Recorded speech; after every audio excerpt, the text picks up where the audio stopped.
Hi everyone. I've gotten a number of requests from people to do a video that was about the Guardian's overall combat skills.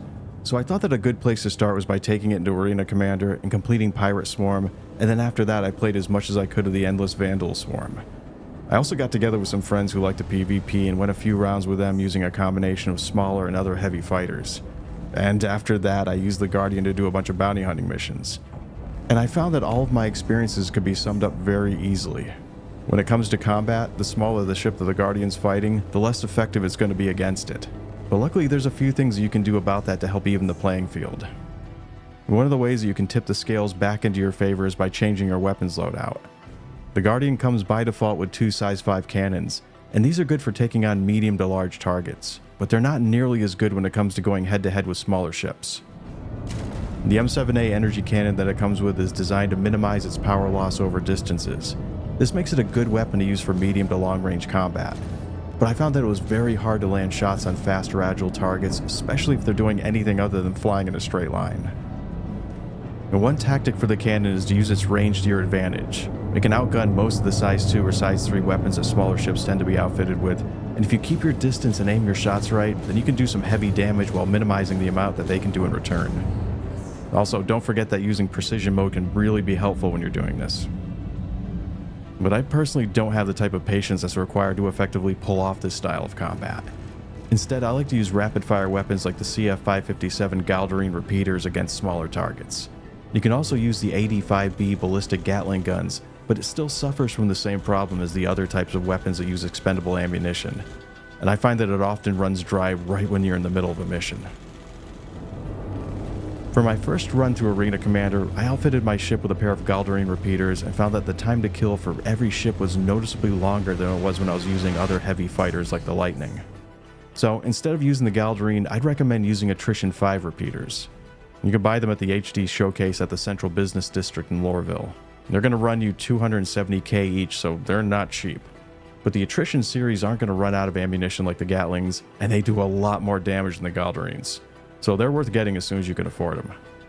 And after I switched to using the attritions, I noticed a significant reduction in the time that it took to take out each target. There's also a few things that you can do when it comes to power management that can help you out. I've watched a number of videos where spreadsheet warriors have picked out the perfect components loadout for this ship, and I want to say that you don't have to do any of that. Its default components can give you all the power that you need if you know how to use it correctly, even if you're flying the QI. The QI's quantum dampener hasn't ended up being the power drain that a lot of people keep insisting that it is. It's off by default, and you don't have to run it unless you want to, so it's not going to be a drain on your systems unless you activate it.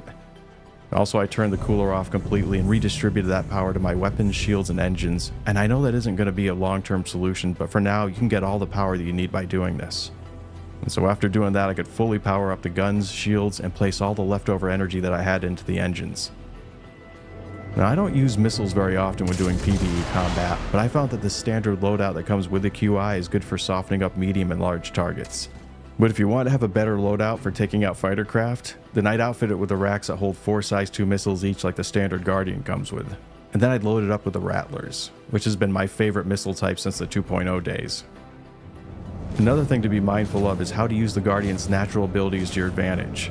Its yaw is faster than its pitch speed, which means that you want to roll your ship so that enemies are moving laterally to your position, and then use strafe to try and match their trajectory. And this is tough to do because it's counterintuitive to how a lot of the other heavy fighters work.